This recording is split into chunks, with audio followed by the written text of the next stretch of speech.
Find the domain and the range for the function f of x is equal to 2 plus the square root of x minus 1.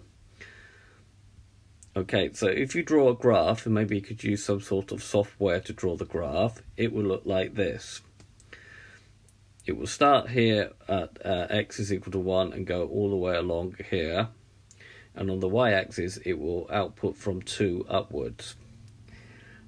Right, note, and then what you should look, is there a value of x that you cannot put in here? What happens if you put in 0, for example?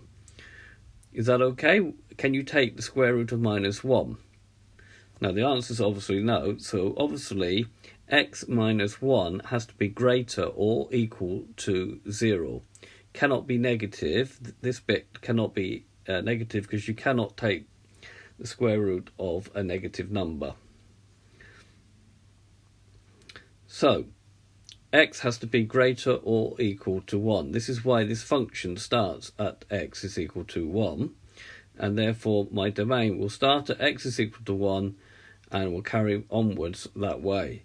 Now, you have to also think x can actually be equal to 1 because 1 minus 1 is 0. You can take the square root of 0 because it is 0. So, the domain will be x such that x is greater than or equal to 1 and x is a real number. Again, don't forget to put it into curly brackets. Now the range is going to be any value greater than 2. Okay. Now if this is if the lowest value that this could ever be, the square root sign is 0, then y will always be greater than 2. So the range will be y such that y is greater or equal to 2 and y is a real number. Okay, so don't forget, for the domain, you need to ask yourself that question, is there a value of x that I cannot put into this function?